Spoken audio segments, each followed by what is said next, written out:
right, good evening, everyone, and welcome to the Boise City Planning and Zoning Commission public hearing. A few things to start out with for tonight's proceedings. Everyone from the public entering the hearing virtually has been automatically muted and cannot speak. As the item you're interested in comes up for discussion, you will be called upon and unmuted. There is a chat function in Zoom, although this is not part of the record and should only be used if technical difficulties arise.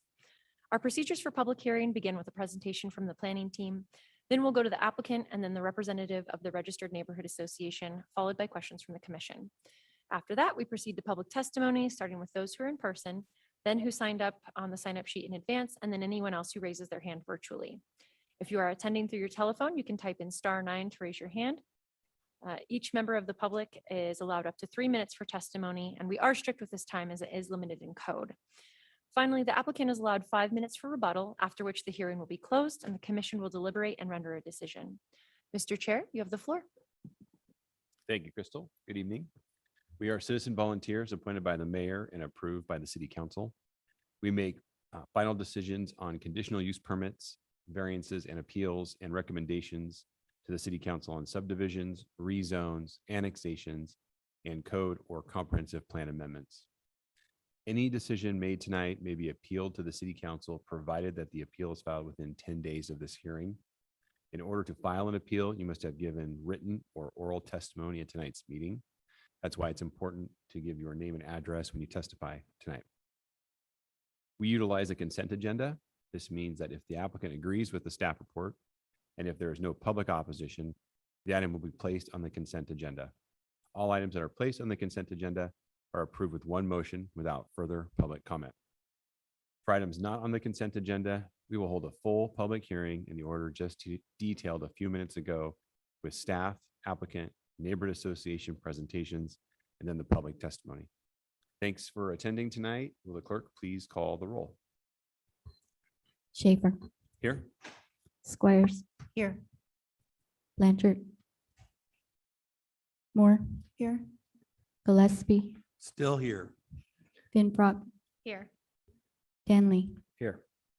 Mooney, Here. 7 present, 1 absent. Okay, thank you.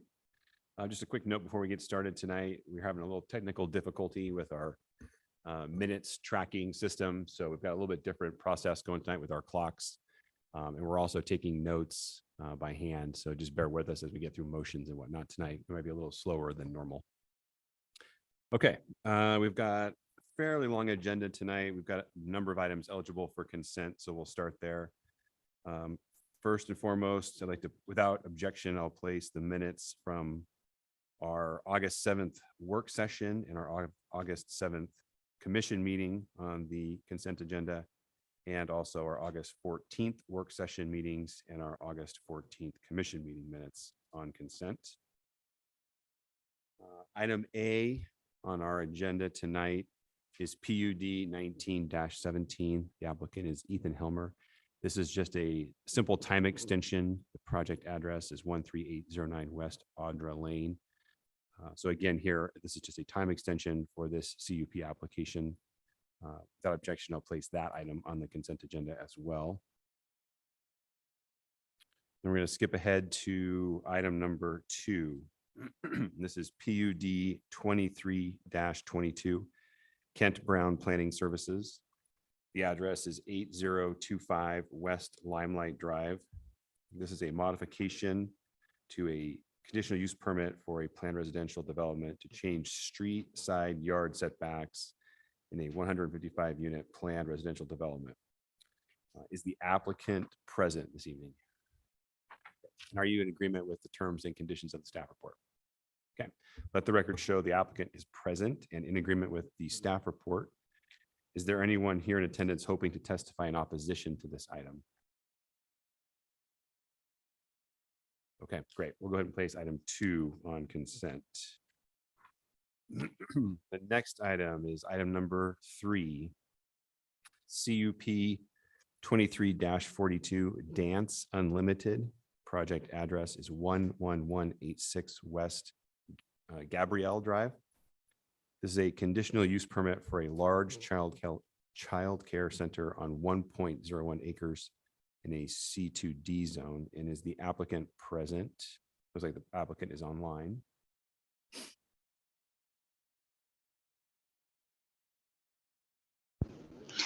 Yes, my name is Erin Rosetta. I'm the preschool director. Hi there. And are you in agreement with the terms and conditions of the staff report? Yes, we are. Okay, thank you very much. Excuse me. And is there anyone in attendance hoping to testify in opposition to this item? Great. We'll go ahead and place item 3 on the consent agenda. Up next is item 4, SUB 23-18, Huga Townhomes. The project address is 3698 East Warm Springs Avenue. This is a preliminary and final plat for a residential subdivision comprised of 39 townhomes and 1 common lot on 2.48 acres in an SP01 zone. And is the applicant present? Great. And are you in agreement with the terms and conditions of the staff report? Okay. Let the record show the applicants present and in agreement with the staff report. And is there anyone in attendance hoping to testify in opposition to this item? We have a Mr. Alexander signed up for this item. Oh, okay. Okay. So you're good with the staff report. Okay, perfect. Okay. So it looks like we can place item 4 on the consent agenda. Okay, moving ahead to item number 6. CUP 23-47, John Michael Schertz, project address 812 West Brumbach Street. A conditional use permit for a parking reduction for a single-family residence on 0.07 acres in an R1 CH zone. Is the applicant present? Oh, looks like they're online. Yes, this is architect Eamon Park from Park Architecture, owner's representative for the project. Hello, Mr. Park. And are you in agreement with the staff report? We are, yes. Okay, terrific. Thank you very much. And is there anyone here hoping to testify in opposition to this item?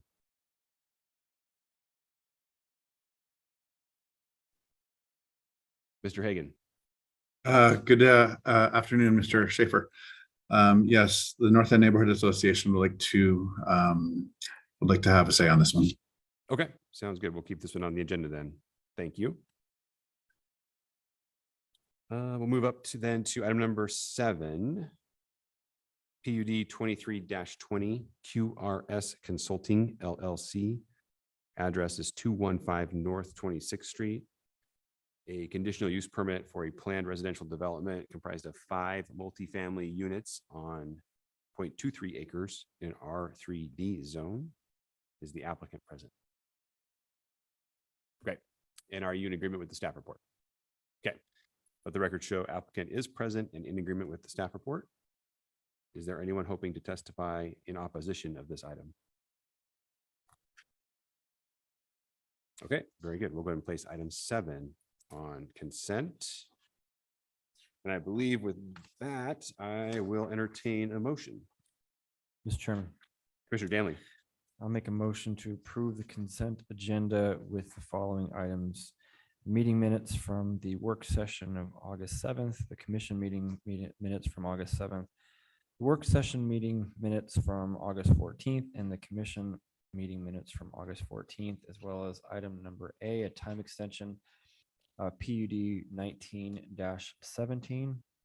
Item number 2, a PUD 23-22, which is a modification for a conditional use permit at 8025 West Limelight Drive. Item number 3, CUP 23-42, located at 11186 West Gabrielle Drive, a conditional use permit for a large daycare. Item number 4, SUB 23-18. How did you pronounce it? Huga Townhomes, located at 3698 East Warm Springs Avenue, preliminary and final plat. And item number 7, PUD 23-20, located at 215 North 26th Street, a conditional use permit for a planned residential development. Second. Thank you. Okay, I have a motion to approve the consent agenda, motion by Commissioner Danley with a second by Commissioner Squires. Any further discussion? Okay, will the clerk please call the vote? Schaefer, Aye. Squires, Aye. Moore, Aye. Gillespie, Aye. Finfrock, Aye. Danley, Aye. Mooney, Aye. all in favor, motion carries. Okay, thank you all very much. We'll go ahead and return back to the top of our agenda this evening. Looks like we are down to hearing 4 items tonight. Up first is item number 1, DRH 23-138, Fairly Reliable Bobs at 2304 West Main Street. This is an appeal of a design review approval for tree removals on property on 0.83 acres in a C2D zone. We're going to hear from staff first. Caitlin Manouche from DR. Good evening, Mr. Chair and Commissioners. I'm Caitlin Manouche with the Design Review Division. And before you is an appeal of DRH 23-00138 regarding a retroactive design review approval for removal of public trees. The subject property is an auto dealership at 2304 West Main Street. Those 3 green dots represent 3 public trees that were removed from the right-of-way along 23rd Street. On May 2nd, the applicant submitted an administrative application requesting retroactive DR approval for removal of the public trees. The approval included conditions for tree mitigation and was appealed by Fairly Reliable Bobs. The Design Review Committee denied the appeal, and now an appeal of the Design Review Committee's decision is before you. This is a Google Street image of the 3 public honey locust trees that were removed from the public right-of-way along 23rd Street on the east side of the property. And here's the photo submitted by the applicant of the changes they made to the public right-of-way.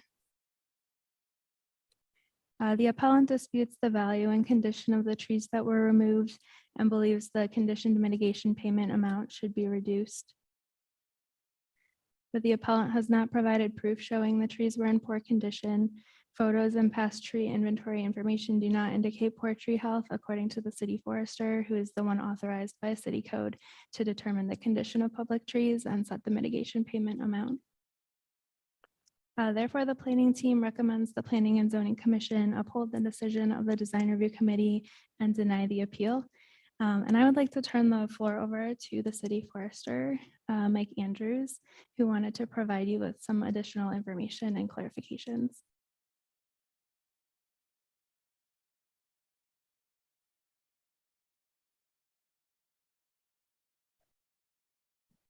Hello, Commissioners, thanks for having me. Appreciate it. I just wanted to provide some extra information because I was not present at the original design review hearing, but I did get to read the transcript, and there were a few things that I had read in the transcript that I just wanted to comment on.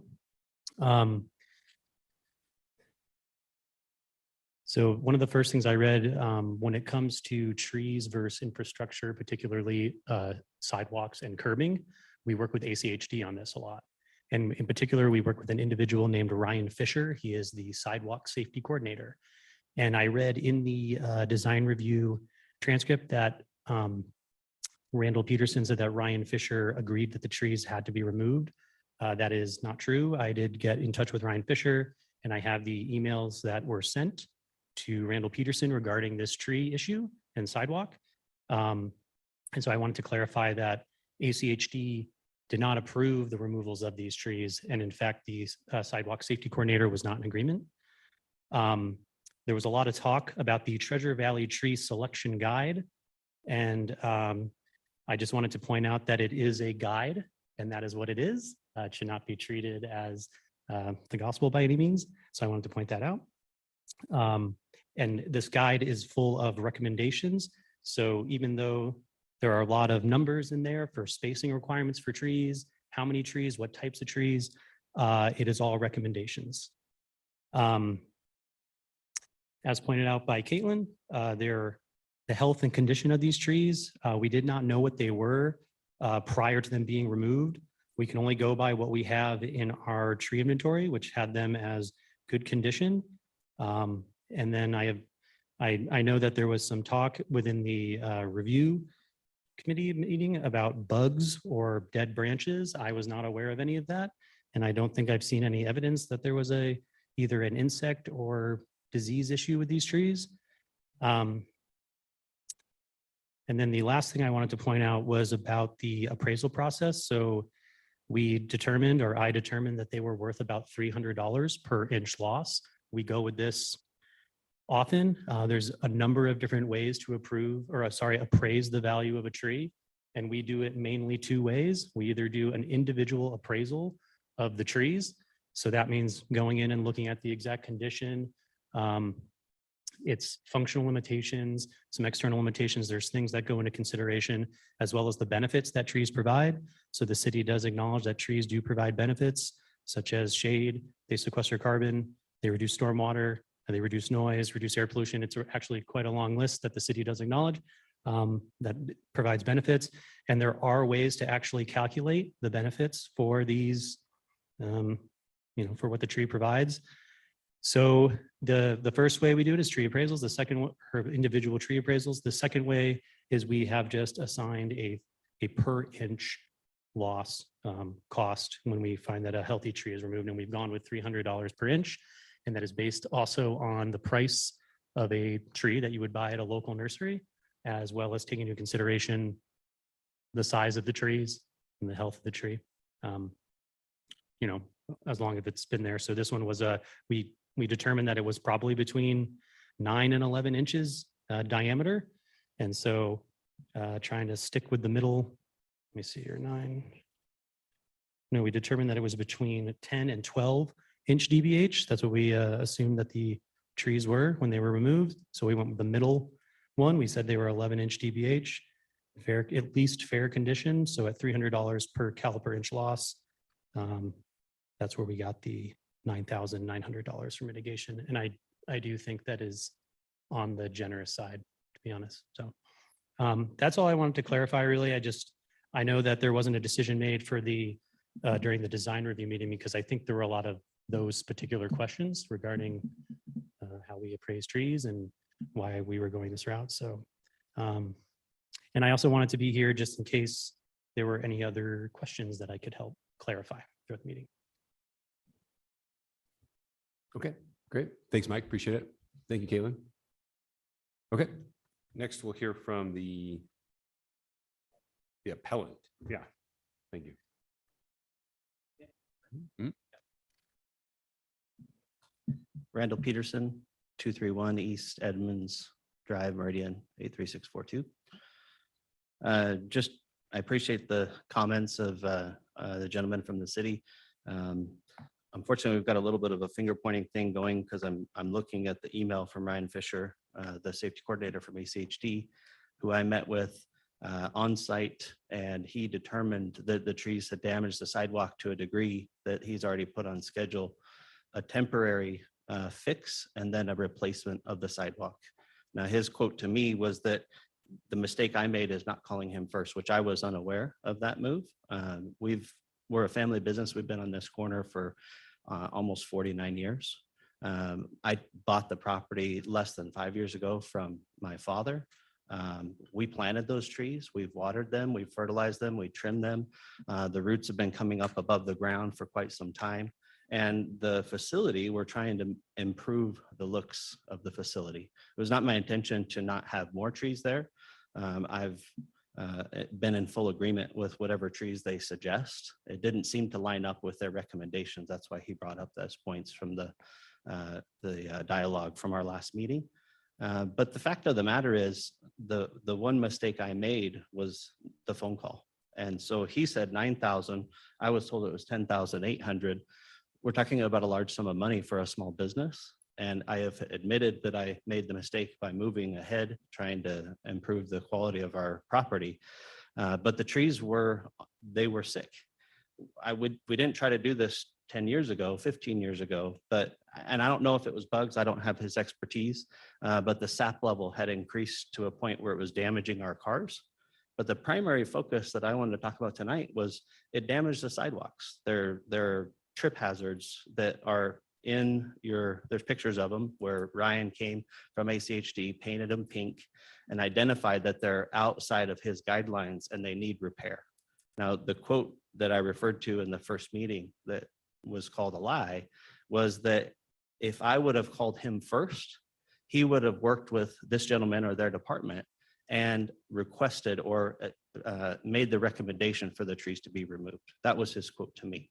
What I have in print that I can, absolutely stand on is that he identifies that the trees ruin the sidewalk and that they're going to spend taxpayer dollars to replace the sidewalk. And that is in the packet that each of you have. So, there's countless pictures of different properties downtown. I just drove by the police station that is around the corner from me, and they put in very small trees in a space that's very similar to mine. Now they built the big wells down in the sidewalk so that it wouldn't ruin the sidewalk immediately. I have no dispute on the trees. I want trees there. I planted a tree on the other side of the property. What I'm trying to do is improve the look of our dealership. And I would like some grace on my ignorance of not making the phone call first and a reduction in the fee. I will comply with everything else that has been recommended by the city. And if the fine was reduced, likely I could use some of those funds to buy a bigger tree as replacement. They weren't as big around as they're being called. And the reason I know that is we remodeled in 1996 and we planted these trees in 1996. The other trees that are on Main Street, we planted at the same time, and none of those trees are anywhere near 13 inches in diameter. So I appreciate the grace and maybe counting a smaller diameter, but really I'm just asking for a little bit of latitude. I mean, we've all made mistakes. I'm not trying to tear trees down. If you look at our property, we have the most beautiful landscaping of any of the privately owned places around. Most of them have pavement there. Let alone weeds and things that are unattended. So again, the primary focus here is some grace on the fee. Okay. All right. Sounds good. Thank you, Mr. Peterson. Sure. Might have a few questions for you. So just sit tight here or sit close. You can sit down, but sit close. And we'll check in to see if we have anybody from the West End Neighborhood Association present, because they're technically the neighborhood association, I guess. And it doesn't look like they're here. Sorry. Okay, we'll open this up for questions then to Mr. Peterson or to the city staff. Mr. Chairman, Commissioner Gillespie. I have a question for Mr. Peterson. Mr. Peterson, the city has directed you to pay, they've now said 9,900. The report says a slightly different number. I believe this report says 10,800. So we have to get that ironed out. But what is it that you're proposing specifically? A reduction in that number. To what? Based on what? Based on, I'm willing to replace the trees. I had full intention. I'm sorry. To what number do you arrive at? And how do you get there? I guess I hadn't given that a lot of thought. I get there that I don't see how $10,000 is an adequate number for simply not calling ACHD first. To Ryan's point that he brought up to. Go ahead. I'm not trying to slow this down. I mean, I'd love to pay a smaller number, $1,000. I don't know what the appropriate number is. I'm a little out of my depth here, but 10,000 seems crazy when I'm willing to comply with any other requests that the city has. Mr. Chairman. Yeah, please, Bill. So just a question for the city forestry.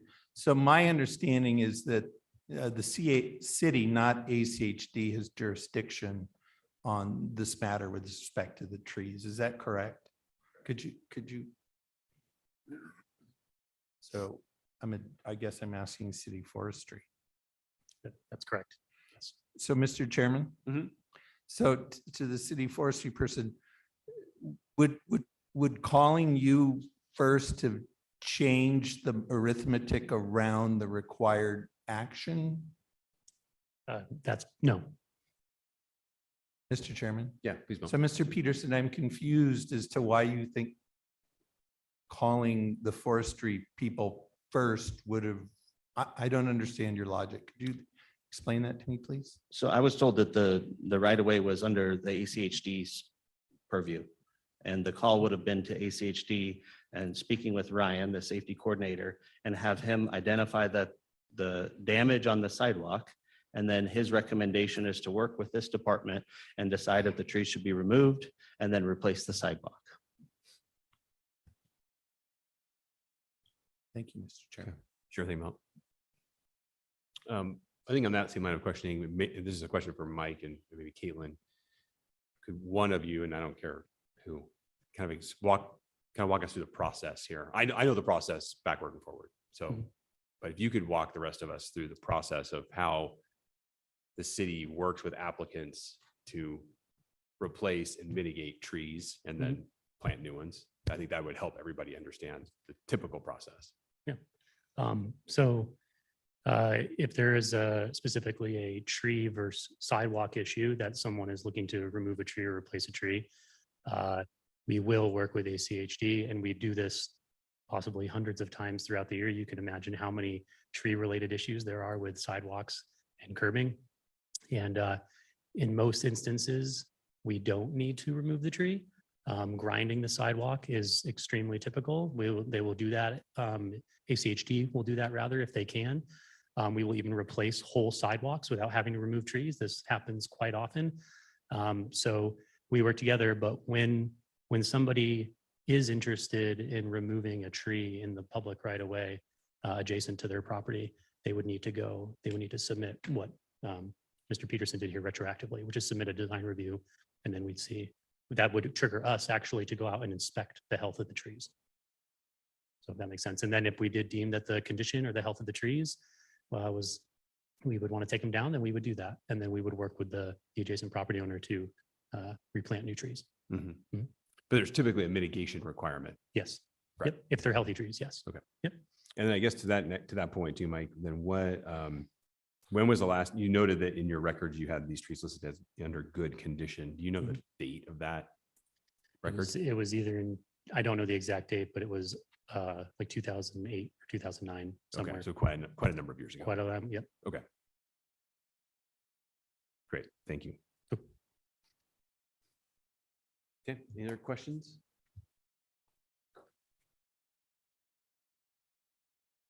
Okay, very good. Go ahead then and open up this item for public testimony. If you'd like to testify on this item, the podium is free. And if you're online, would like to testify, go ahead and raise your hand, please. Okay, no takers. Oh, Mr. Chair, I will say there is a call-in listener. So if that call-in Oh. listener wanted to raise their hand, they would press *9. Thank you, Chris. Okay, no takers on testimony, so we'll go ahead back to rebuttal.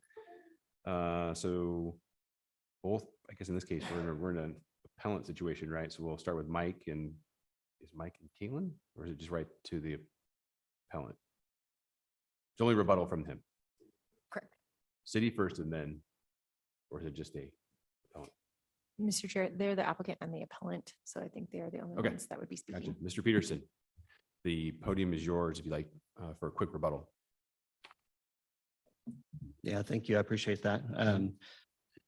To the committee members' question earlier, I apologize for not having a distinct number. I didn't feel it was a finable offense. I understand the math that they use, but what we have is he said, she said situation. He says the trees were in good condition in 2008. I'm telling you, I've taken care of those trees for 25 years and they weren't in good condition. So perhaps somewhere halfway down the middle is fair. I'm looking for some grace. That's what I'm looking for. I'm willing to replace them. I'm willing to put any tree that they want, and I'm willing to continue to take care of those for another 25 years. So I guess my rebuttal is I understand his points. I don't dispute them. I don't understand the process clearly. Obviously, I'm paying for that now, and I'm going to have to pay for that. So if we could have a reduction in that so we can move on, finish the project and get the trees back up and taken care of, that's my request. Okay. Thank you, Mr. Peterson. Okay, we'll go ahead and bring this item back before the commission to render a decision. Again, this is DRH 23-138.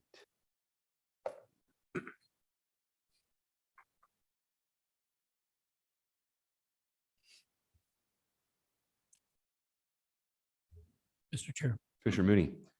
I recommend we deny DRH 23-00138. Second. Okay, I have a motion to deny the appeal of DRH 23-138. Motion by Commissioner Mooney and a second by Commissioner Moore. Any discussion? Mr. Chair. Please, John. Mr. Peterson, yeah, I agree there ought to be some grace exercise, but unfortunately, our job is to uphold the code, and the code's pretty clear on tree mitigation. And the staff's basically recommended denial, and that's clearly what the code says. And for that reason, my motion is before the commission. Sorry, we're in motion. Mr. Chair. Jennifer? Agreed. And yeah, I think the city code defines, the city forester as the individual who's able to make the determination of the health of the trees. And that's kind of the direction that we have to follow. In terms of the fine, I don't understand it as a fine. I understand it as just a mitigation fee. It's happens in developments all the time when they remove trees and aren't able to provide that same caliber inch. So I don't think it's a fine or any sort of, in exchange for any necessarily wrongdoing. It's just kind of a standard mitigation fee that goes towards the city. Thanks, Commissioner Moore. Any other thoughts? Mr. Chairman. Commissioner Gillespie. Yeah, I mean, I agree with the motion. I guess I'm thinking about the number in our report is 10,800. The city's testimony from Mike was the number from his point of view would be 9,900, which assumes 3 11-inch caliper trees at $300 times 3, because there's 3 of them. Mike said he thought the trees were like 10 to 12. I think he picked the midpoint of 11. I would support a friendly amendment to move the mitigation fee down to 9,000, which is, the lower end of the 10 to 12 inches. And so 3 times 10 times 3 trees, or $300 times 10 times 3 trees. So I was wondering if the motioner and the second maker would agree to just amend their motion to set the mitigation fee at $9,000. Mr. Chair. John? Yeah, I agree. We've got some subjective room there, 10 to Right. 12 inches. I agree with this. Okay. Yeah, suggestion. Agreed. Okay, we have the motioner agrees with the said amendment and the seconder also agrees with said amendment to drop the mitigation number to $9,000. Okay. Thank you. Milt, any other thoughts? No. Okay. Any other comments? Okay, I'm strongly in support of the motion. Mr. Peterson. Mr. Peterson, thank you, Milt. Sorry, too many words in front of me. Mr. Peterson, I'm sorry that this is a hard lesson to learn. I'm in this world all the time. Commissioner Moore's comments, I would second, this is not a fine per se, as it is a mitigation cost. And I'm a landscape architect. She's an architect. We have clients that have paid hundreds of thousands of dollars of mitigation to remove trees to develop sites. So this is not an unusual exercise. Unfortunately, it's just an exercise you're learning after the fact. So I guess lesson learned there. But the trees, as Mike alluded to from city forestry, that the trees provide quite a benefit to the city, and we're really trying to plant as many trees as we possibly can here. So I hope that you understand that that's the typical process. And this is a pretty typical thing. It's just hard to learn when it's retroactive like this. So again, I'll be in support of the motion as well. And with that, we'll go ahead and call the vote. Schaefer, Aye. Squires, Aye. Moore, Aye. Gillespie, Aye. Finfrock, Aye. Danley, Aye. Mooney, Aye. all in favor, motion carries. Okay, thanks. Thank you. Okay, staff, are we okay with our tech? We can carry on. Yeah, getting a thumbs up. All right, very good. We'll go ahead and move on to item number 5, I believe. CUP 23-34 Studio H Architects. Address the project address is 219 North 27th Street. A conditional use permit for a personal service use over 1,000 square feet on 0.45 acres in an ROD zone. We'll hear from staff first, Mr. Matt Dennis. Good evening, Mr. Chair, members of the commission. The item before you is a conditional use permit for a personal service of greater than 1,000 square feet to occupy an existing office building located at 219 North 27th Street in an ROD, which is residential office with design review overlay zone. The proposed use is compatible with, the proposed use is compatible with the general neighborhood, which consists of a mix of single and multifamily developments, as well as various office and commercial uses. These varying land uses provide a variety of services to residents of the area, and the proposed use will operate within walking distance of the residents of the Main and Whitewater Park Community Activity Center, providing an active use near a key intersection with alternative transportation that will provide pedestrian interest and support businesses in the area. The site is large enough to accommodate the use as required by code. Traffic and other impacts associated with the use will be minimal, as the parcel contains greater than the required amount of parking spaces. Comments received from public agencies confirm that the proposed use will not place an undue burden on the transportation system or other services in the vicinity.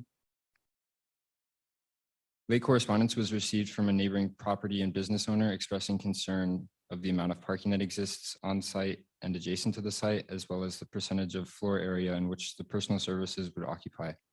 I will note that the required amount of off-street parking spaces is calculated by the gross floor area, with each 300 square feet of gross floor area requiring one parking space. As the existing building contains 5,974 square feet, the required parking spaces is 20, and 24 parking spaces currently exist on site. In conclusion, the planning team recommends approval. Okay, thank you, Matt. Next, we'll hear from the applicant.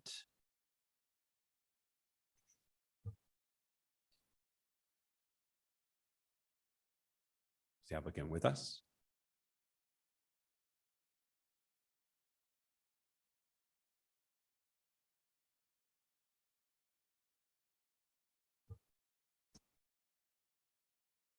Hi, can you hear me?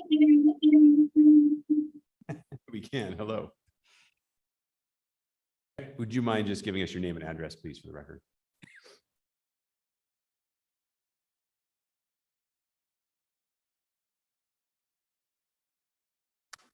Sorry, is it Ms. Heggie? I'm sorry, say that again. I'm having audio issues with Zoom. Yeah, understood. If you could just give us your name and address, please, as the applicant.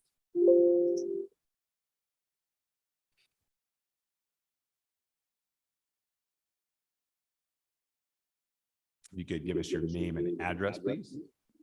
My name is Jessica Heike, address 306 Northeast 2nd Street, Meridian, Idaho 83642. Great, thank you. And we understand you're in agreement with staff, so we'll go ahead and move into questions. Oh, I guess we'll check in with the Neighborhood Association first, really quick. Anybody from the Downtown Boise Neighborhood Association? Okay, very good. Now we'll go ahead and open it up for questions by the commission to either the applicant or staff.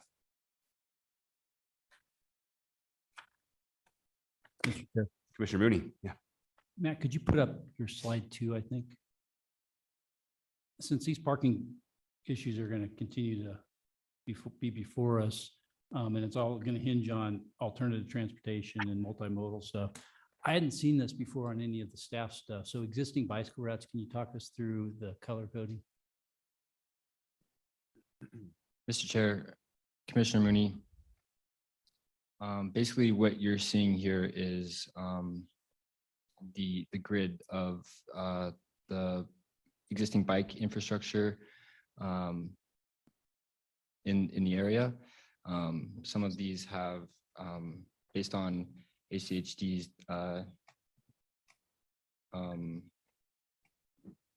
level of bike service, basically. Some of these have sharrows. I believe most of these in the area have sharrows, but basically the differentiation between the colors, obviously are the different bike routes themselves. And then also those different levels that I alluded to.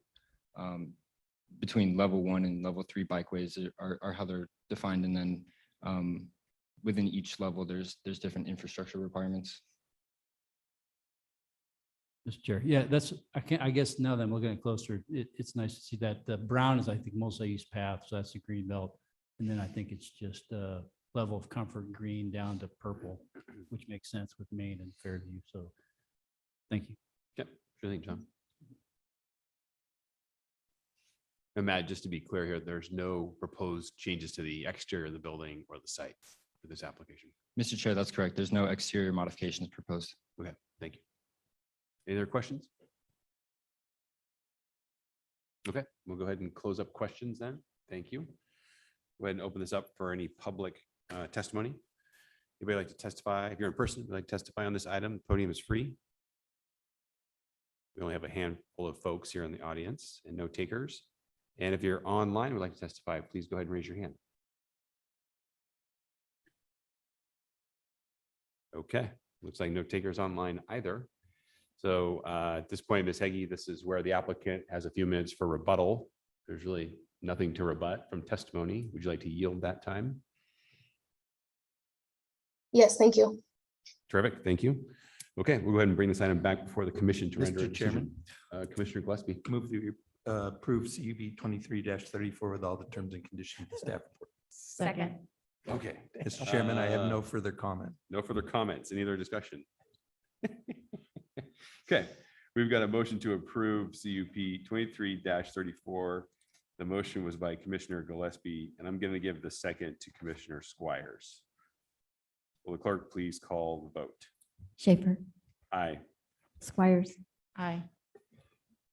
Moore, Aye. Gillespie. Aye. Vinbrock. Aye. Danley, Yes. Mooney, Aye. all in favor, motion carries. Okay, thanks, everybody. We'll keep on moving to item number 6, CUP 23-47. John Michael Shirt, 812 West Brumback Street, conditional use permit for a parking reduction for a single-family residence on 0.07 acres in an R1 CH zone. And again, Mr. Matt Dennis from staff will kick us off. Thank you, Mr. Chair, members of the commission. The item before you is a conditional use permit for a parking reduction for a single-family home located at 812 West Brumback Street in an R1CH, that's single-family residential with historic overlay zone. The proposed parking reduction is being requested in anticipation of a conversion of an existing detached garage into a ground-level studio ADU. The applicant had originally received administrative approval for a 2-story ground-level garage with a second-level ADU, but decided to repurpose the existing garage into living space and avoiding demolition. The property is within the north end and has adequate access to a relatively comprehensive network of alternative transportation with adjacent infrastructure suited for walking, biking, and transit. The applicant has provided a parking study which demonstrates the amount of available on-street parking spaces at varying times of the day and the week. The submitted parking study demonstrates that there is sufficient amount of on-street parking throughout the day and week to support the parking reduction. In conclusion, the planning team recommends approval. Okay, thank you, Matt. Next, we'll hear from the applicant. Hello, yes, thank you. Amon Park, Park Architecture, 701 South Latah Street, Boise, Idaho, 83705. We have nothing additional to add to the staff report other than the house, just to give a bit of context, the original house was constructed on what would be considered a substandard lot now in 1896. And we believe the garage was constructed sometime in the 1920s or 30s. So, you know, as far as its functionality as a 2-car garage, it's relatively limited. As we know, cars were smaller then than they are now. Okay, thank you, Mr. Park. Excuse me. Okay, and then we have Mr. Hagan online from the Neighborhood Association. We'll hear from him next.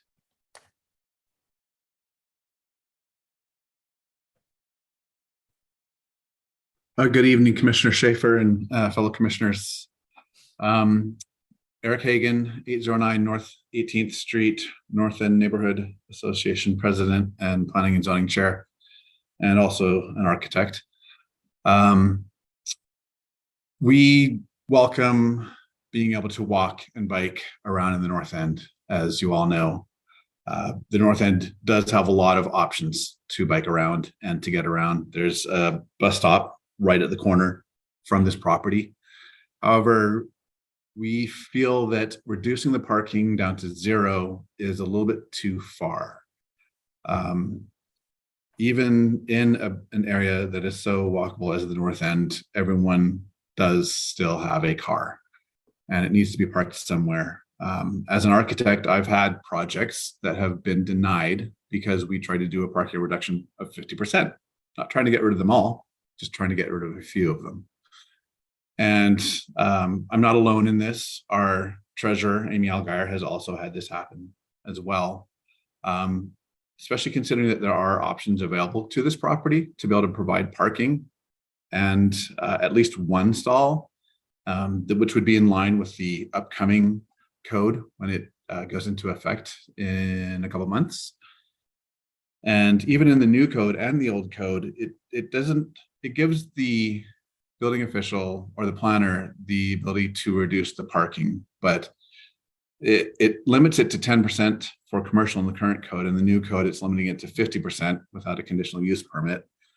And that being said, in no case does it say that it would be acceptable to reduce the parking down to 0. So I'm just going through my notes here. That's kind of where we're at on that one. There's other parts of the code, like the 22-foot backup space that could be accommodated by having the parking go somewhat underneath the existing structure and have a compact stall in there. There's ways to angle the parking in and still get the 22 feet of backup space. As per the original approval was for a garage with an ADU on top of it. That would have worked and still met the requirement for the parking. So it seems like there's a lot of options available here and I don't see a hardship as would typically be for a variance. I know this is a conditional use permit, it's kind of a little bit different way to go about it. But Nina's basically feels that we should still at least provide one parking spot for a residential property. Thank you. Okay, thank you, Mr. Hagan. We'll go ahead and open this up for questions.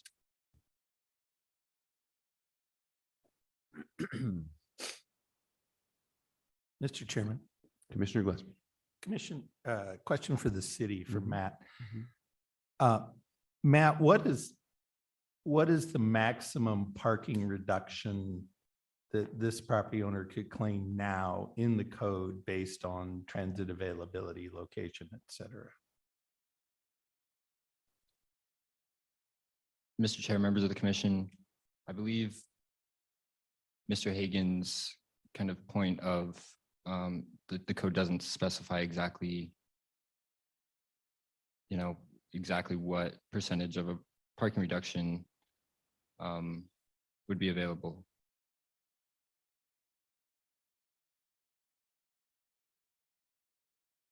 Mr. Chair, members of the commission, I'm being told single family homes are not eligible. Right. Thank you very much. So, Mr. Chairman. Yeah, please note. So Matt, just to clarify, the current requirement for single family homes is 2 off-street parking spaces. Is that correct? Mr. Chair, members of the commission, that's correct. And is Mr. Hagan from NINA correct that under the new code, doing what they want to do, it would be 1 space? Is his analysis in your view correct?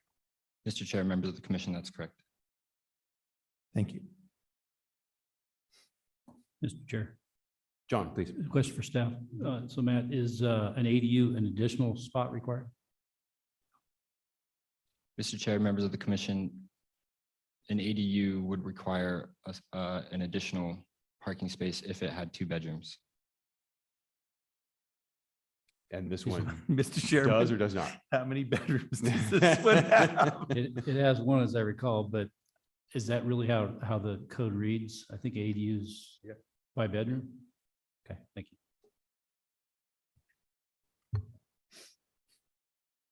I'm gonna start with Matt on this question. I might have to go to the applicant. So Matt, what's happening?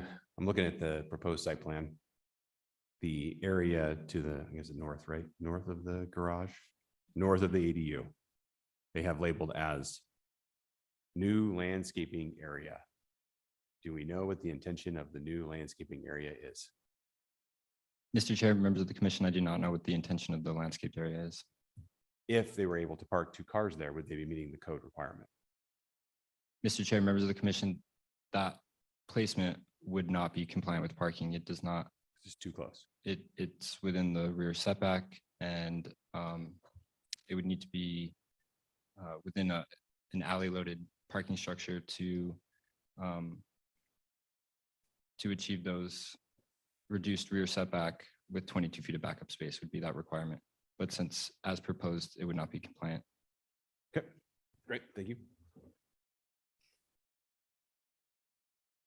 Any other questions for staff? Or for the applicant? Or for Mr. Hagan? Okay. Okay, very good. Thank you. We'll go ahead and open this up for any public testimony. If you're in person, would like to testify, podium's free. No one else online besides the applicant and Mr. Hagan. So we'll go back to a quick rebuttal by the applicant. Thank you, Chair and Commission. So our rebuttal would basically be focused around, an attempt to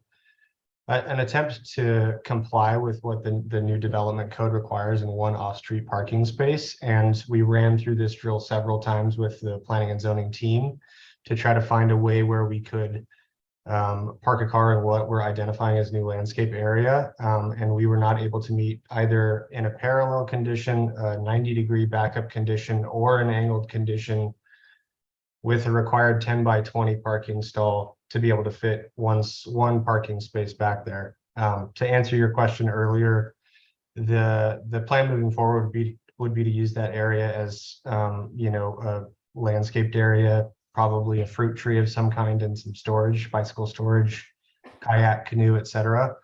I appreciate the North End Neighborhood Association's comments relative to trying to provide at least 1 off-street parking space. I think that the notion of comparing this to a project where we would be talking about a percentage reduction is somewhat moot. I don't think that applies in a single-family historic district residential, condition like this. What I will say is, we can't fit a car on the existing driveway and utilize that as parking space. If we reduce the proposed studio, what is proposed is an approximately 310 square foot studio apartment in, let's be generous and say half. That leaves 150 square feet for a studio accessory dwelling unit, which is also not a very feasible, way to approach this project. We've gone through, several different iterations and several conversations and several meetings with the planning and zoning department, and basically determined that our only path forward is a parking reduction from what functionally December 1st will be from 1 to 0. So we're asking for a 1-car parking reduction. We understand that, we are asking for a parking requirement of 0, but as Mr. Hagan pointed out, this is a highly walkable area with a walkability score, for whatever it's worth, of 76, which is considered very walkable. Also, this is, within 150 to 200 feet of a bus stop. It's a highly bikeable neighborhood. It's what I would consider inside of the kind of urban core of Boise. So there's that consideration as well. I think from an urban planning and from a historic neighborhood perspective, I think if this project is not if this project is not the right project to reduce the parking from requirement from 1 to 0, then what is, I suppose, is the question that I would leave the commission with. Thank you very much. Okay, thank you, Mr. Park. Go ahead and bring this back before the commission to render a decision. Mr. Chairman. Mr. Chair. Oh. I'm sorry. Doing this too. I just have a comment. I think that going forward, like, this is going to set a precedence, and I think we just need to be consistent with our decisions, because we're going to get a lot of these ADUs going forward. And are we prepared to, like, just say that we don't have a parking requirement, even if it's just a reduction of 1? And I just want to put that out there, because I think that this is going to come in front of us a lot, and I want to be fair across the board going forward. So. Mr. Chairman. Milt? I move to approve CUP 23-47 with 1 parking space. Second. Okay, we've got a motion to approve by Commissioner Gillespie with a second by Commissioner Danley. Danley, sorry, which Chris is it? Okay, go ahead. Mr. Milt? Chairman, Yeah. just briefly. I think the decision to completely eliminate parking clearly isn't in the hands of this commission at this time. Our policy is very clear. It's 2 now. It's going to be 1. There is no set mechanism contemplated in the code to reduce those numbers, either in this code or the new code that I'm aware of. If the city council wants to hear this on appeal or think about this some more, they can do it. But we just spent, 3 years building a new code that sets the number at 1 for this type of project. So I'd like to stick with the 1 number and for this project. Now, another point. The applicant has said, we can't put in the ADU we want and get in 1. I'm sorry, but you don't have a right to put in an ADU first and then subsequently try and comply. Like the ADU you put in has to comply, and that compliance is 1 parking spot. So if they can't figure out how to get that ADU in at a reasonable price, I'm sorry, building that ADU isn't a superior goal of our code. So that's why I made the motion. Mr. Chair. Mr. Danley, yep. Point of order. I want to make sure I understood. Milt, can you restate your motion? His motion was to approve. Yeah, I'm going to approve it, Approve but it as at written. what requiring To 1. 1 parking space. So under this code currently, we're going from the required to requiring 1. Excuse me. Thank you. So, yeah, so the parking that- reduction, it's still a Yes. parking reduction from 2 to 1. 2 to 1. That's what the application is requesting. Am I correct there, staff? No? They were asking for a reduction, right? Mr. Chair. They're asking to go to 0. Yeah, that's Yeah. 2 to 0. That's called a reduction. Got, you're saying 2 to 1. You're Correct. saying 2 to 1. 1 is the new code, right? Yeah, and I'm saying based on the new I code in would have, December. I approve their parking reduction from the 2 to 1. To 1. For essentially the same reasons discussed, which is access to transit and walkability and bikeability. I'm just not willing to sort of contravene the clear deliberation of the council and this commission for 3 years, that number should be 1 going forward, reflecting our new ethos on parking.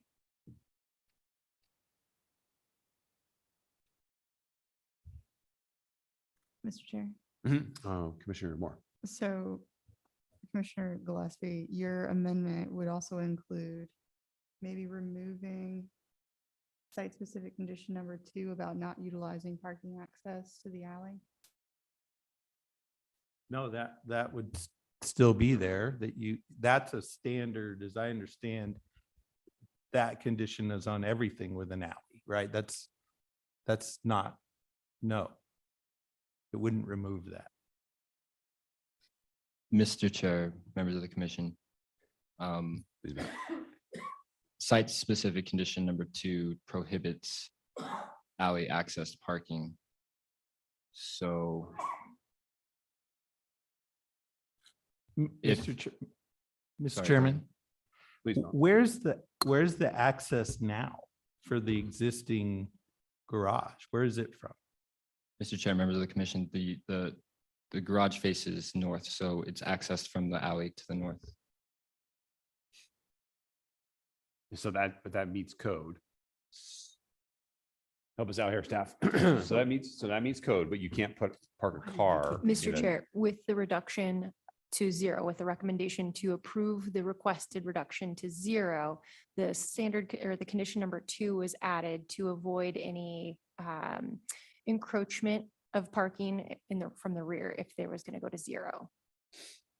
Is that clear as mud? Mr. Chairman, No. may, permission to then.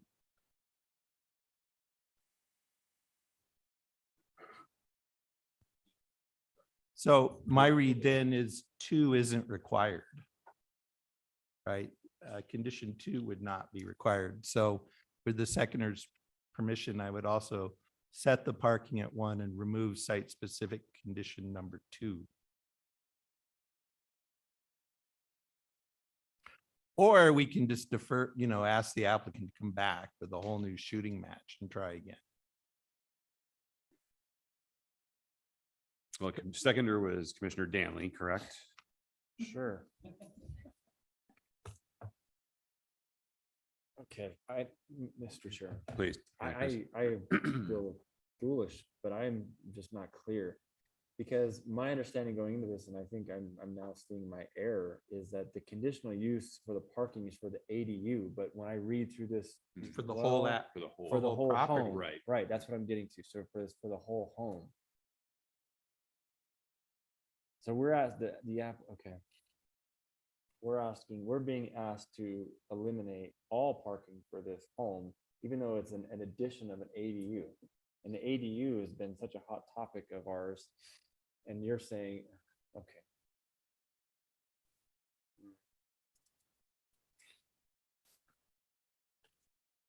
So just a reminder for everybody right now, before us, we have a motion to approve a parking reduction to 1. and allow And- alley access for that parking strike as is condition standard number 2. throughout the north end. Right. So. Well, I don't know if we actually have Commissioner Danley as the seconder, his approval to strike condition number 2. I could be wrong. We're waiting for. it. Yeah, we're waiting.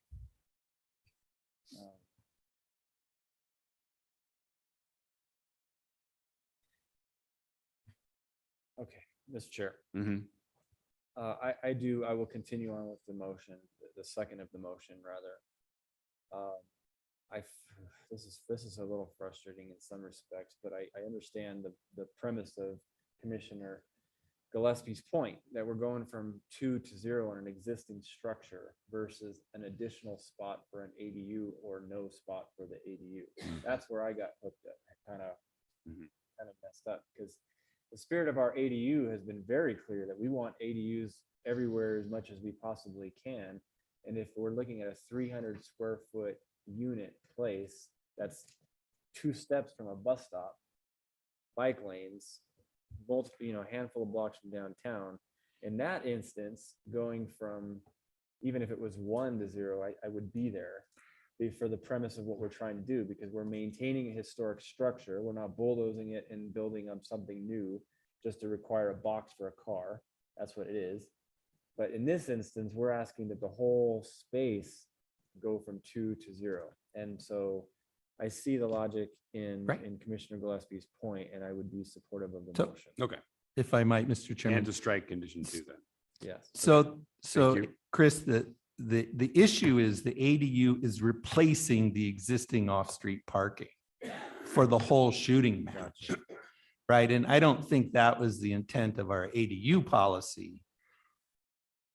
I do agree with you. We did not set additional parking requirements when you add an ADU. So it didn't go from 2 to 3 just because you put in a small ADU.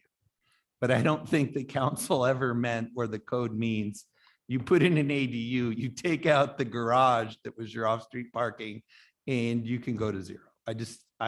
That's not what I think that we mean in the code or by policy. That's assuming I agree with you, Mel. That's assuming that a person could park 2 cars in this garage, which I'm hesitant to say someone could, just based on the size of the garage, the photographs that are in our packet, size of cars today. So the reality is. But that this it's kind of garage- an irrelevant point in the sense that the city's counting it for 2. Right, whether we can, I would hazard to guess that those cars probably not be parked in that. well, they're not now, but you know, that doesn't stop the next owner from using it for that. Like, True. I mean, True. and certainly you could probably get 1 car in there. Small car. Small car. John, please. So to Commissioner Finfrock's point about this is going to become a bigger issue going forward. Remember, the origin of this was the applicant was going to build a carriage house and preserve parking and put an ADU upstairs. And so I guess my caution to us and staff is that part of the justification for this reduction was it would minimize the required amount of demolition and therefore reduce solid landfill use. Well, that's kind of a cart before the horse argument because of what they're trying to do. So I was reading through this and I'm in agreement with the neighborhood association. 0 is a bridge too far. I was leaning towards if it's gonna be a walkable, bikeable thing, then at least get secure covered bike storage or something to get around on. Okay. Mr. Chair. Commissioner Moore, please. I think I was a little bit on the fence. I think you've got me convinced. But on the one hand, reducing all the parking for that one space is restrictive and forevermore, they're going to be parking on the street. On the other hand, it does encourage future owners of that house to own fewer cars. If you've got a house that doesn't have a parking option, that kind of discourages more cars at that property. Mr. Chairman. I don't know if that balances, it's speculative at best, but which is the greatest support of the comp plan? And that's the question. I think ultimately I am in favor of the motion to keep the 1 space. I mean, waiting until after December, when the new code was adopted, you'd only be going from 1 space. That's a smaller leap. So there's that option, but I would support the motion ultimately. Okay, thank you, Jennifer. Nope. No more. We already had the 0 policy discussion. Yep. So there was a huge debate. It lasted 3 years. We spent 3 weeks or however the hell long we spent. One of the issues we discussed was essentially completely detaching parking from development, a 0 parking requirement. And the council in its wisdom just voted for 1, said not 0, 1.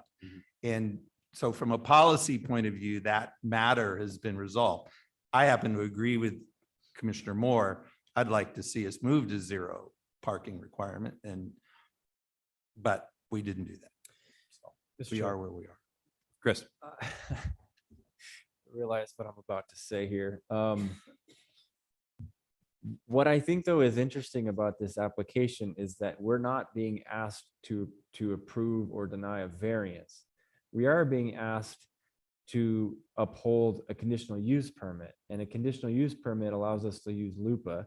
And in LUPA, we get to use public health, safety, and general welfare as evidence of a decision one way or the other. And I guess what I would say is that parking is highly dynamic. It is not static, and it is not a structure that's there 24/7. It moves, it changes, it ebbs and flows. And so I have a hard time finding that there would be a health, safety, and general welfare, reason to deny a CUP. I recognize I'm going back on my own motion, but I'm torn on this because I also recognize the precedent that could be set if we do this, to Commissioner Gillespie's point. So just food for thought, or spit it out, whatever you want to do. Okay. Well, we've got a motion. And any other comments? You guys good? Okay. All right. We got a motion to approve the reduction from 2 to 1. And we're going to strike condition 2. Motion was by Commissioner Gillespie, second was by Commissioner Danley. Will the clerk please call the vote? Schaefer, Yes. Squires, Aye. Moore, Aye. Gillespie, Aye. Finbrock, Aye. Danley, Aye. Rooney, Aye. all in favor, motion carries. Okay. Great. Thanks, everybody. Healthy discussion. Press on, we got one more item. Okay. Item number 8, CVA 23-14, Max Percy, 3504 West Kootenai Street. This is an appeal of the planning director's denial for a variance to encroach into the side setback on 0.27 acres in the R1C zone. And we're gonna hear from Jesse Lyle from staff first.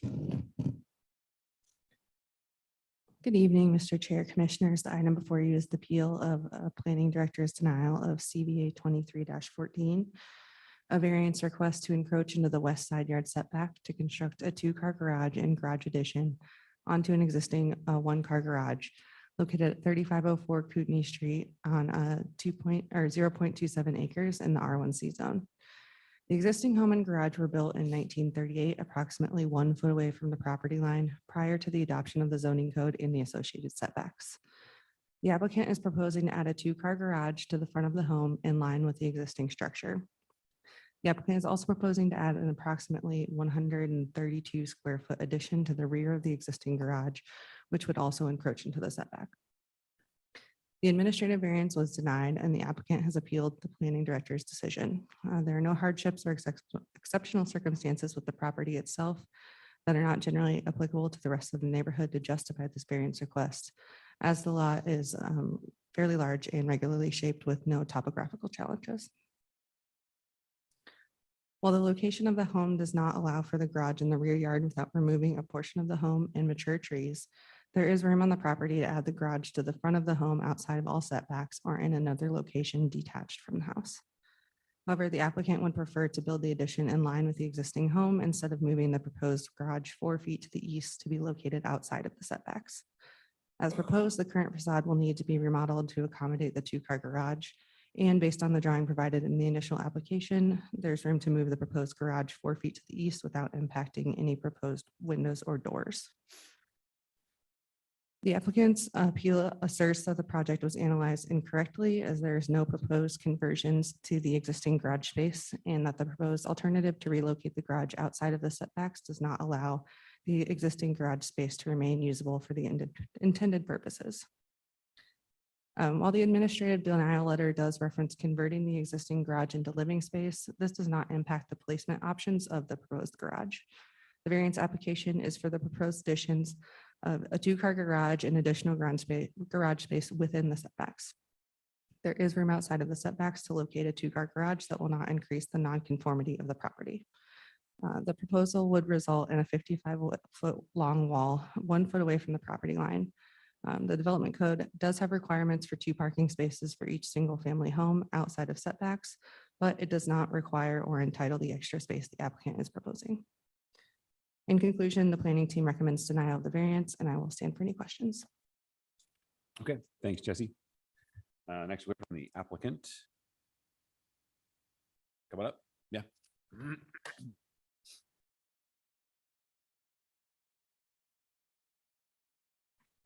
I'm Max Piercy. I live at 3504 West Kootenai, as you saw.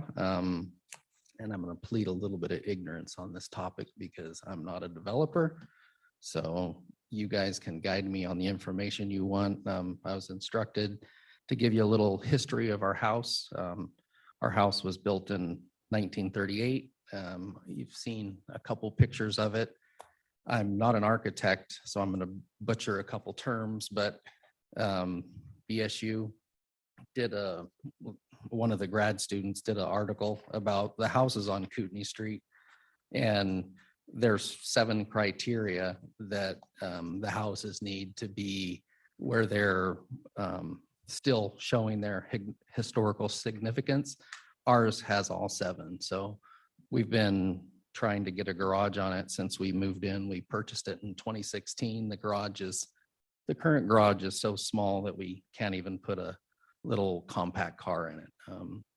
I think as you saw that picture, we have a boat and it sits out on the street. So we've worked diligently for the last couple of years to try and get this done. We've approached it with we wanted to build a garage where it would fit in with the architecture and design of the house.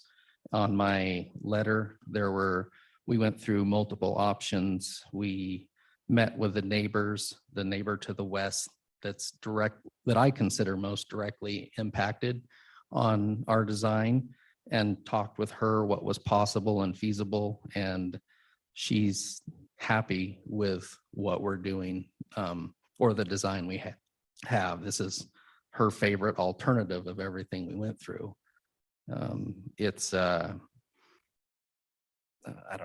some notes here so I can start making a little sense.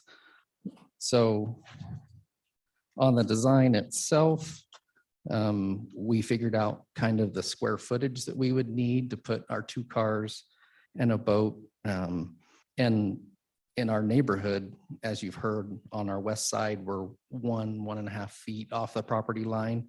On our east side, we're 4 feet. We have 0 access to the back of our house. Our east neighbor's garage is actually slightly on our property, and the neighbor to our west, their detached garage in back is right on the property line. So we have issues in the neighborhood. In this application process, it asks us, there's 3 criteria I need to meet, either showing a hardship or an exceptional circumstance. I've asked for hardship to be defined, and I was told that it's not definable, but the city planner knows it when they see it. So I spy an attorney back there, because I've also called the city attorney's office to try to get a definition to make sure this work I'm doing fulfills the requirements. Do you guys have a definition for hardship? We can't answer questions at the moment right now, but we'll sorry. definitely You have get that discussion for you. Okay, so of the 3 criteria that we have, there's the hardship or exceptional circumstance. I feel like having a house that is already in the setback 1 foot off, since I think the zoning code is 60 years old. I imagine that the majority of the houses in Boise were built in that time frame. For us to have a house that's existing in that setback is an exceptional circumstance and hardship. If we wanted to add 1 foot onto our garage as it sits, we'd have to get a variance to do that. Let's see. So once there's the hardship resolved, we have to show if there's no conflict with the comprehensive plan. There were 2 plans that was referenced by the city. One was the comprehensive plan from the building Blueprint Boise. It discusses that, make sure it's IDP-N.3 garage placement. And it talks about the principles of garage. It should be I gotta find it here. I'm sorry. Oh, excuse me. A says minimize the placement of garages along the block face of residential streets. And I'm not an architect and this isn't my business, but when I went through Blueprint Boise, it says that this has been developed for development purposes. And if you look at the areas of development, it's for new development, infill development, and redevelopment, which we're none of. We're trying to do a small remodel. So I question if this portion even applies, but if it does apply, I can go through and 2 lines down, it says that Blueprint Boise wants to provide a variety of garage orientations, front, side, back, to make the neighborhoods work. The other one was the Depot Bench Neighborhood Plan. And it was in here, excuse me.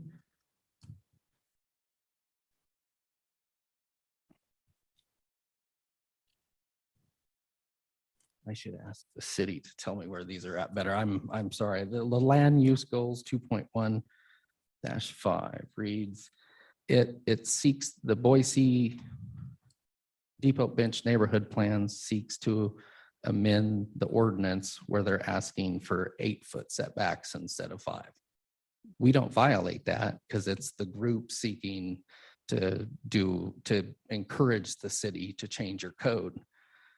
But if you go right down below it, it talks about encourage new development. It talks about how they actually want a minimum of 2-car garages and they would prefer more. So like I said, I can go through here and find instances where our plan fits in with that.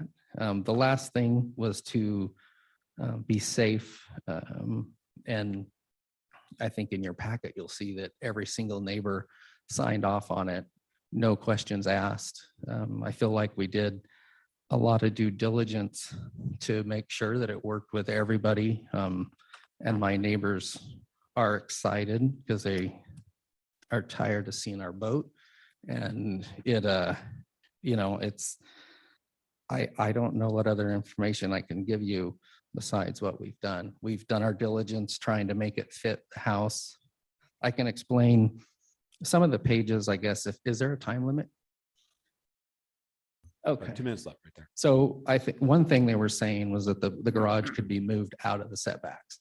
So we have our current garage on the map, and if we move that over 4 feet, we pinch off our current garage, so it's no longer usable as a garage. And then if we can't do that, we don't have the square footage we need for everything.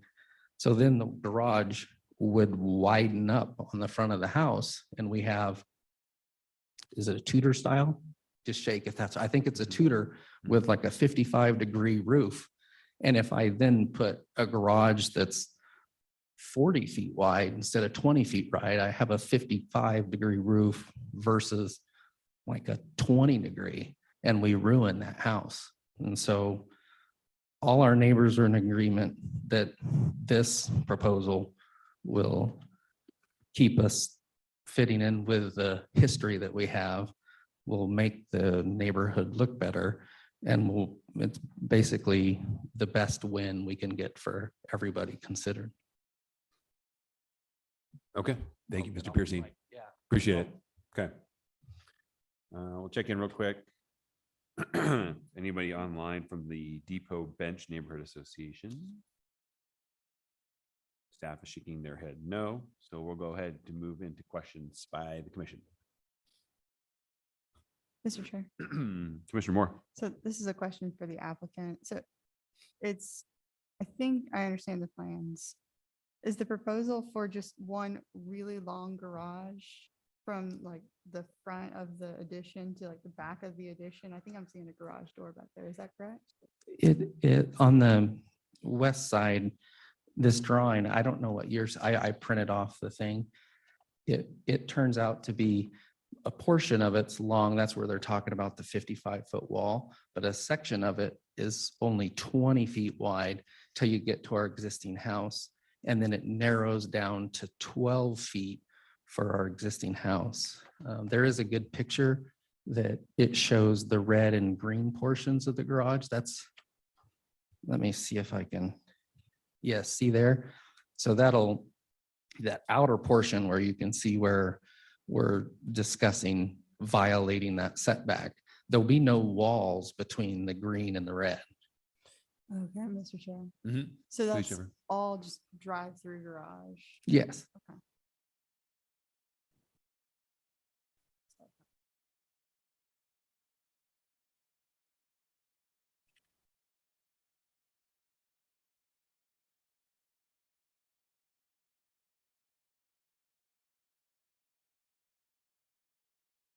Okay, any other questions? Mr. Chair. Chris? I guess this is just a question of staff and just perspective, I mean, staff report, I think, has made this pretty clear, but just to ask it anyway. This property has been around for what, 90 years-ish, and it was in existence for 40 before we put this code in, and then the code said, hey, by the way, you no longer comply. And then the rules were basically changed when we put forth our code. So I guess the perspective on when we instilled sort of a new set of ordinances on an existing property that had been there for 40 years, is there any discussion or thought on the city, creating a hardship by doing that? Mr. Chair, Commissioners. So in the code, it speaks to hardships or exceptional circumstances with the property itself that are not common throughout the neighborhood. So typically that's stuff like topographical issues, maybe like an irrigation easement or canal, things of that nature. I know that there are some instances where variances have been granted for expansions of existing structures within setbacks. However, this is a large lot and there are other options. Mr. Chairman. Milt? All right, Just- hold on, actually, hold on, Milt, were you good? Yeah, that's good. Okay. Just a point of information, Chris, that the code, there's a whole major section called non-conforming uses. This is a created non-conforming use. So it's in that part of the code. And there's a whole section on minor and major expansions of non-conforming uses. We almost never use that. In fact, we've never used it that I'm aware of. And do you remember that shooting range? That was one of the times you and I, it's like our first or second hearing. And that was expanding a non-conforming use. And the city almost never uses those mechanisms. They look a lot like CUP approvals in terms of the kinds of things we consider. But that's how that's dealt with. We almost always do this variance approach to this sort of problem.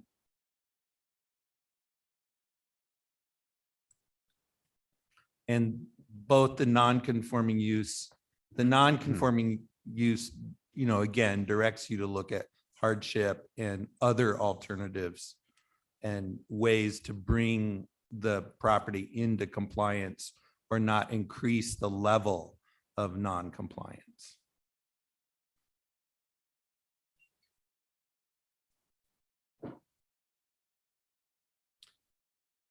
Jesse, real quick.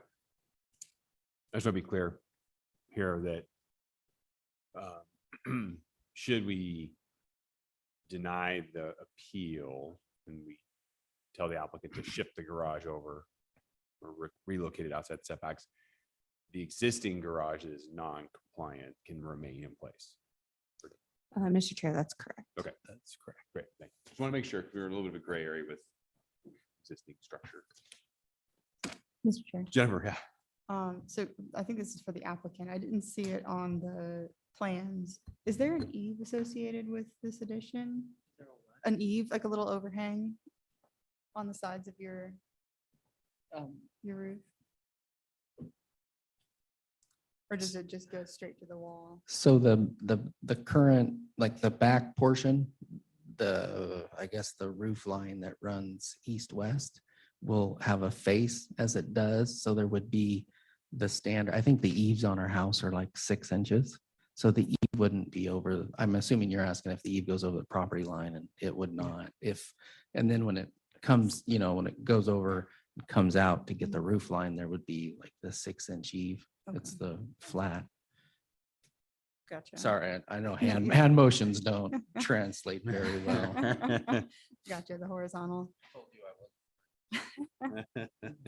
Fair enough. So, Mr. Chair, Yeah, please, Jennifer. just to confirm, the line, and this might be for staff, the line of the 1 foot proposed variance, that's to the face of the wall. And then the eave would be overhanging that 1 foot line. It would be overhanging towards the property line. Mr. Chair, Commissioners, in the image on the screen, it does look like the eave of the proposed facade would overhang the wall, which would be located at that approximately 1 foot setback line. Okay.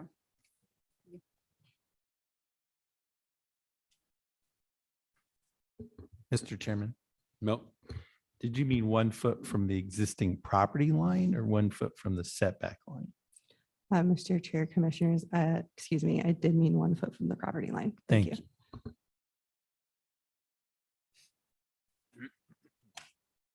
Okay. I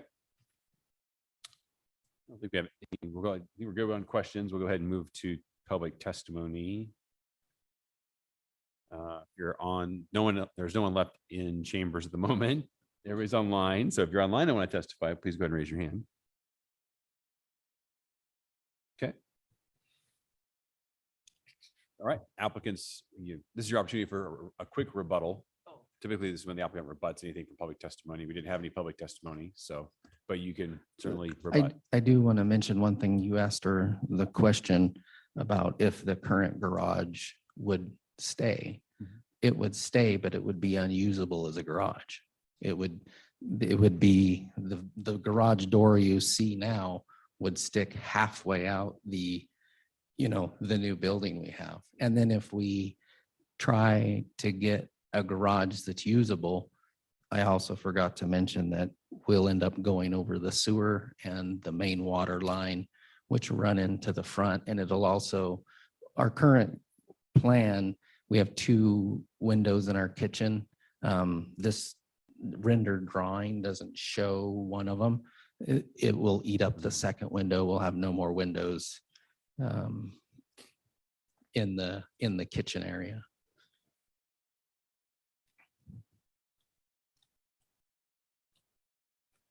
Okay, thank you, Mr. Piercy. Okay, we'll go ahead and bring this item back before the commission.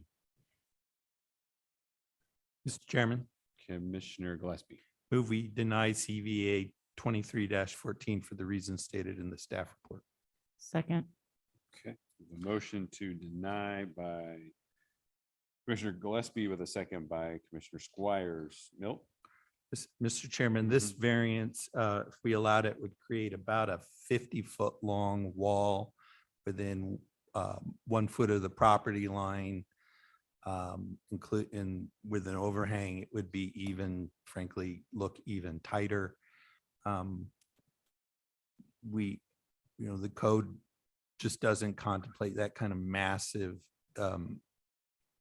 expansion of a non-conforming use.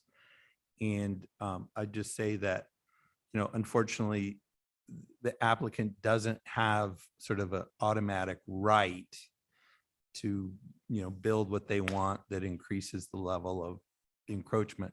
And this isn't a small amount. This is essentially eliminating that setback for a very long distance along that line. So I don't think it meets either the hardship or the special circumstances on the property instruction and how we're supposed to think about variances. Okay, thank you, Milt. Ashley? Mr. Chair, I would agree with that and just say, I think we're trying to do too much on too little. I would just encourage you to look at storage for your boat. Make your neighbors happy. Okay, thanks, Ashley. Any other comments? Okay, Mr. Piercy, yeah, I sympathize. I'm going to be in support of the motion also. I think you have a little bit of room to play here, though. I mean, you've got some room even to the front setback too. So I think if you explore some other options with your architect, you can find a solution here. I promised you a little more color on hardships and that sort of thing. And so, a hardship, we have to look at these applications. It's more of like, if there's irrigation easement across your property, or you have a house on a cliff or something like that, like things that are much more beyond your control, right? But unfortunately, in your case, you have a flat lot with some other options and some space to play with. So just a little more background, I guess, for you and where we're coming from and how we understand and read the code. So with that, unless there's any other comments, I'll go ahead and call the vote. Again, we have a motion to deny the appeal of CVA 23-14 with the motion by Commissioner Gillespie and a second by Commissioner Squires. Schaefer, Yes. Squires, Aye. Moore, Aye. Gillespie, Aye. Finfrock, Aye. Stanley, Aye. Mooney, Aye. all in favor, motion carries. Okay. That is the end of our agenda. Thanks, everybody. We are adjourned.